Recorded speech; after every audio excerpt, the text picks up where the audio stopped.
જય શ્રી કૃષ્ણ. આજની આપણી ચર્ચા પુષ્ટિમાર્ગના એક એવા પાસા પર છે જેનો અનુભવ મને લાગે છે લગભગ દરેક વૈષ્ણવે કર્યો હશે. હા, ચોક્કસપણે. આપણે પૂરા ભાવથી કદાચ લાંબી મુસાફરી કરીને હવેલી પહોંચીએ, દર્શન માટે લાઈનમાં ઊભા રહીએ અને જેવી ઠાકોરજીની ઝાંકી થાય એની થોડી જ ક્ષણોમાં પડદો પડી જાય. દરવાજા બંધ. બરાબર. અને મનમાં તરત સવાલ થાય, અરે હું તો હમણાં જ આવી, આટલી વારમાં બધું પૂરું, આ દરવાજા વારંવાર બંધ કેમ થઈ જાય છે? અને એ સવાલ પાછળની જે થોડી નિરાશા કે અકળામણ છે એ બહુ જ સ્વાભાવિક છે. કારણ કે બહારથી જોઈએ તો એવું જ લાગે કે આપણને ભગવાનથી દૂર કરવામાં આવી રહ્યા છે. હા. પણ આજે આપણે એ સમજવાનો પ્રયત્ન કરીશું, શ્રી વલ્લભાચાર્યજીએ જે માર્ગ બતાવ્યો છે એમાં બંધ દરવાજા કોઈ અવરોધ નથી. એ તો એક બહુ જ ઊંડા અને પ્રેમભર્યા સંબંધની નિશાની છે. આપણી પાસે જે સામગ્રી છે એ પણ એ જ કહે છે કે આખી વાતને સમજવાની ચાવી મંદિર અને હવેલીના તફાવતમાં છુપાયેલી છે. બરાબર. તો આજનું આપણું મિશન એ જ છે કે આ બંધ દરવાજા પાછળનો તર્ક નહીં, પણ એની પાછળનો જે ભાવ છે એને સમજીએ. ચાલો આ પ્રથા પાછળના દિવ્ય રહસ્યોને ઉઘાડીએ અને જાણીએ કે આ બંધ દરવાજા ભક્તના હૃદયના દરવાજા કેવી રીતે ખોલી શકે છે. ચોક્કસ. તો શરૂઆત ત્યાંથી જ કરીએ. હવેલી, આ એક શબ્દ આખી વાતને કેવી રીતે બદલી નાખે છે? જો, આ માત્ર શબ્દનો ફેર નથી, આ આખા દ્રષ્ટિકોણનો ફેર છે. આપણે જ્યારે મંદિર શબ્દ સાંભળીએ તો મનમાં શું ચિત્ર આવે? એક ભવ્ય મૂર્તિ, રાજાધિરાજ, ઐશ્વર્ય, સિંહાસન. બિલકુલ.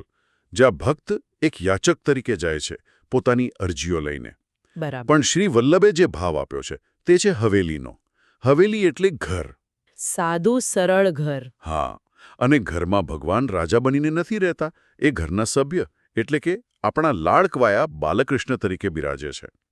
અહીં ઠાકોરજી સુપ્રીમ ગોડ નથી, પણ નંદનો લાલો છે. એટલે આખો ફોકસ ભગવાનના ઐશ્વર્ય પરથી હટીને એમના સુખ અને એમની સગવડ પર આવી જાય છે, ખરું ને? એકદમ સાચી વાત. અને આ જ પુષ્ટિમાર્ગનો પાયાનો સિદ્ધાંત છે. અહીં ભક્તની સુવિધા કે ઈચ્છા ગૌણ છે. શ્રી ઠાકોરજીનું સુખ, એમનો આરામ, એ સર્વોપરી છે. આખી સેવા પ્રણાલી ભક્ત માટે નહીં પણ ભગવાન માટે ગોઠવાયેલી છે. અને આ એક જ વિચાર દરવાજા બંધ થવાના બધા જ કારણોને સમજાવી દે છે. તો ચાલો આ વિચારને કેન્દ્રમાં રાખીને પહેલા અને સૌથી મહત્વના કારણ પર આવીએ, અંતરંગ સેવા. આ શબ્દ સાંભળવામાં થોડો ભારે લાગે છે, પણ એનો ભાવ ખૂબ કોમળ છે. અત્યંત કોમળ. અંતરંગ સેવા એટલે એવી અંગત સેવા જે ગોપનીયતા માંગી લે છે. આપણે આપણા ઘરનું જ ઉદાહરણ લઈએ. હા. ઘરમાં નાનું બાળક હોય તો શું આપણે બધા મહેમાનોની સામે એને નવડાવીએ કે એના કપડાં બદલાવીએ? ના, બિલકુલ નહીં. બસ એ જ ભાવ છે. હવેલીમાં ઠાકોરજી એ જ નાના બાળક છે. એમનું સ્નાન, વસ્ત્ર પરિવર્તન, શૃંગાર, ભોજન, શયન, આ બધી એમની અંતરંગ એટલે કે અંગત સેવાઓ છે. એક મિનિટ, તમે શૃંગારનો ઉલ્લેખ કર્યો, પણ શૃંગારના તો દર્શન થાય છે, તો એ અંતરંગ કેવી રીતે કહેવાય? આ જરા સમજાવશો? ખૂબ સારો પ્રશ્ન છે. આપણને જે દર્શન થાય છે એ તો શૃંગાર થઈ ગયા પછીના, તૈયાર થયેલા ઠાકોરજીના છે. અચ્છા. પણ શૃંગાર કરવાની જે આખી પ્રક્રિયા છે, આજે કયા વસ્ત્રો પહેરાવવા, કયા આભૂષણો ધારણ કરાવવા, કેશ કેવી રીતે સજાવવા, એ બધી ક્રિયા અંતરંગ છે. એ સમયે સેવકો સિવાય કોઈને પ્રવેશ નથી હોતો. ઓકે. એ સમયે ઋતુ પ્રમાણે, ઉત્સવ પ્રમાણે ઠાકોરજીને લાડ લડાવીને તૈયાર કરવામાં આવે છે. કોઈની નજર ન લાગે, સેવામાં કોઈ વિક્ષેપ ન પડે, એનું ધ્યાન રાખવું પડે. આથી એ સેવા દરમિયાન દરવાજા બંધ રહેશે. સમજાઈ ગયું. એટલે જે રીતે આપણે કોઈ પ્રસંગમાં જવા તૈયાર થતા હોઈએ, એ પ્રક્રિયા અંગત હોય છે, પણ તૈયાર થયા પછી બધાને મળીએ એના જેવું જ. બરાબર. આનાથી જ બીજું કારણ પણ જોડાયેલું છે, શિસ્ત અને મર્યાદા. દરવાજાનું બંધ થવું એક મૌન પણ સ્પષ્ટ સંદેશ છે. અંદર ઠાકોરજીની સેવા ચાલી રહી છે, કૃપા કરીને પ્રતીક્ષા કરો. આનાથી સેવકોને સેવામાં એકાગ્રતા જાળવવામાં મદદ મળે છે અને બહાર ઊભેલા વૈષ્ણવને ધીરજનો પાઠ શીખવા મળે છે. એટલે કે અહીં પોતાની મરજીથી નહીં, પણ ઠાકોરજીના ટાઈમટેબલ પ્રમાણે ચાલવાનું છે. ચોક્કસ. આ શિસ્ત જ ભક્તિને દર્શન કેન્દ્રિતમાંથી સેવા કેન્દ્રિત બનાવે છે. ભક્ત માત્ર દર્શક મટીને ઠાકોરજીના પરિવારનો એક ભાગ બને છે. પણ શું આ શિસ્ત ક્યારેક કોઈ નવી વ્યક્તિ માટે જે આ ભાવથી પરિચિત નથી એમના માટે થોડી કઠોરતા જેવી નથી લાગતી? આ શંકા થવી સ્વાભાવિક છે, પણ અહીં જ પુષ્ટિમાર્ગીય સમુદાયની ભૂમિકા આવે છે. તમે જોયું હશે, જ્યારે દરવાજા બંધ હોય ત્યારે એ પ્રતીક્ષાનો સમય ખાલી નથી જતો. હા, વૈષ્ણવો કીર્તન ગાતા હોય છે, સત્સંગ કરતા હોય છે. બરાબર. ઓટલા પર હવેલીના પ્રાંગણમાં બેસીને કીર્તન થાય, ઠાકોરજીના પ્રસંગોની વાતો થાય. આનાથી એક એવું વાતાવરણ રચાય છે જ્યાં નવી વ્યક્તિ પણ ધીમે ધીમે આ ભાવમાં ભળી જાય છે. એ પ્રતીક્ષાનો સમય જ એક ઉત્સવ બની જાય છે. આ તો ખૂબ જ રસપ્રદ વાત કહી. એટલે જે સમયગાળો બહારથી ખાલી લાગે છે એ વાસ્તવમાં ખૂબ જીવંત હોય છે અને આનાથી પેલા પાંચમા કારણ પર પણ પ્રકાશ પડે છે. ભક્તમાં તરસ અને લાલસા જગાવવી. હા, અને આ એક ગહન મનોવૈજ્ઞાનિક સત્ય છે. જે વસ્તુ આપણને 24 કલાક સહેલાઈથી મળે એનું મૂલ્ય આપણને ઓછું સમજાય. સાચી વાત છે. પણ જ્યારે કોઈ વસ્તુ માટે થોડી રાહ જોવી પડે, થોડી તડપ અનુભવવી પડે, ત્યારે એનું મહત્વ અનેક ગણું વધી જાય છે. પુષ્ટિમાર્ગમાં આને વિરહનો ભાવ કહે છે. જ્યારે દરવાજો બંધ હોય ત્યારે ભક્તના મનમાં ઠાકોરજીને મળવાની તીવ્ર ઈચ્છા જાગે છે. અને બીજા બધા વિચારો બાજુ પર રહી જાય છે. બરાબર. મનમાં એક જ લગ્ની રહે, ક્યારે દરવાજા ખુલશે અને ક્યારે મારા પ્રભુની ઝાંખી થશે. એટલે જ્યારે અમુક મિનિટો પછી દરવાજા ખુલે છે ત્યારે એ ઝાંખી માત્ર આંખોથી જોવાની ક્રિયા નથી રહેતી. એ તો એક મિલન બની જાય છે. હા, એ તરસ્યા હૃદયનું મિલન બની જાય છે. એ ભક્તિની ગુણવત્તા વધારવાનો એક અદ્ભુત ઉપાય છે. આ બધા કારણોને વધુ સારી રીતે સમજવા માટે ચાલો એક દિવસના સેવાક્રમનું ચિત્ર ઊભું કરીએ. દિવસની શરૂઆતથી. ચોક્કસ. કલ્પના કરો, પરોઢનો સમય છે. બ્રાહ્મ મુહૂર્ત. મંગળા દર્શન માટે દરવાજા ખુલે છે. ઠાકોરજીને પ્રેમથી જગાડવામાં આવ્યા છે. વૈષ્ણવો કીર્તન ગાતા ગાતા વાત્સલ્ય ભાવથી દર્શન કરે છે. અને જેવી એ ઝાંખી પૂરી થાય કે તરત જ દરવાજા બંધ. હવે અંદર શું ચાલી રહ્યું છે?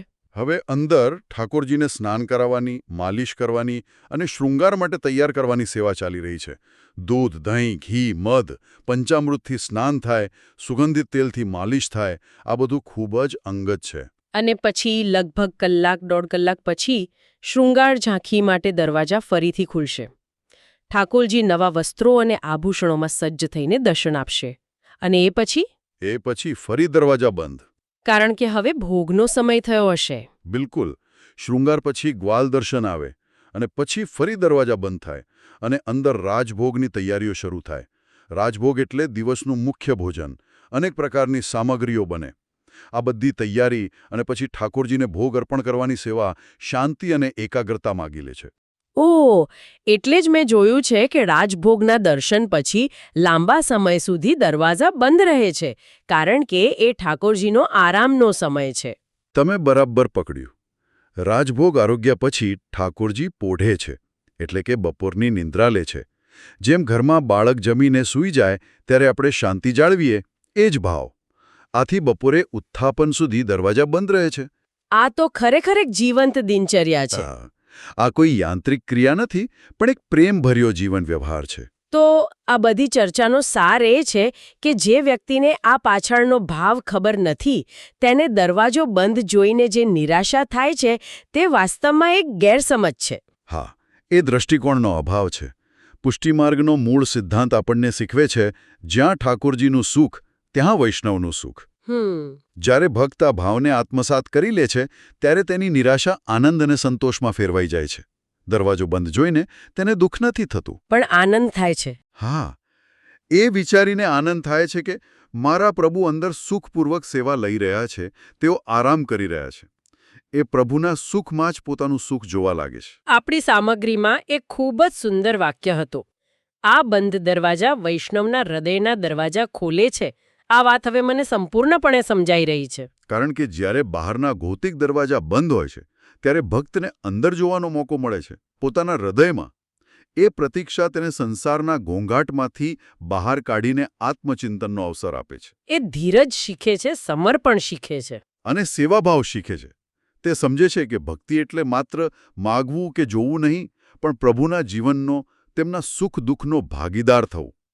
આ રીતે બહારના બંધ દરવાજા અંદર શ્રદ્ધા, પ્રેમ અને સમજણના અનંત દરવાજા ખોલી નાખે છે. તો હવે પછી જ્યારે કોઈ હવેલીમાં દરવાજા બંધ જોવા મળે ત્યારે નિરાશ થવાને બદલે આપણે સૌએ એ ભાવ સાથે સ્મિત કરવું જોઈએ કે અંદર નંદનો લાલો લાડ લડી રહ્યો છે બરાબર. અને એના સુખ માટે એના આરામ માટે થોડી ક્ષણો રાહ જોવી એ પણ ભક્તિનું જ એક સુંદર સ્વરૂપ છે. બિલકુલ. એ પ્રતીક્ષા પણ એક માનસી સેવા છે. એ સમયે લીધેલું પ્રભુનું નામ કે ગાયેલું કીર્તન સીધું જ ઠાકોરજી સુધી પહોંચે છે. આજના આ વિશ્લેષણથી હવેલીના દરવાજા બંધ થવા પાછળનો જે ગૂઢાર્થ છે તે ખરેખર સ્પષ્ટ થયો. આ કોઈ બંધન નથી પણ પ્રેમ છે. કોઈ નિયમ નથી પણ સંબંધ છે. અને આખી ચર્ચા એક ખૂબ જ મહત્વપૂર્ણ વિચાર તરફ દોરી જાય છે, જે આપણે આપણા રોજિંદા જીવનમાં પણ અપનાવી શકીએ. કયો વિચાર? આપણે જોયું કે પુષ્ટિમાર્ગનો આખો આધાર ઠાકોરજીના સુખને પ્રાથમિકતા આપવાનો છે. શું આપણે આપણા માનવ સંબંધોમાં માતાપિતા સાથે, જીવનસાથી સાથે, સંતાનો સાથે પોતાની સુવિધા કે પોતાની ઈચ્છા કરતાં સામેની વ્યક્તિના સુખ, શાંતિ અને આરામને પ્રાથમિકતા આપવાનો પ્રયત્ન કરી શકીએ? ખૂબ જ ગહન અને વિચારવા જેવો પ્રશ્ન. જો સંબંધોમાં સેવાનો આ ભાવ આવી જાય તો કદાચ દરેક ઘર હવેલી બની શકે. આ સુંદર વિચાર સાથે આજની ચર્ચા અહીં સમાપ્ત કરીએ છીએ. જય શ્રી કૃષ્ણ.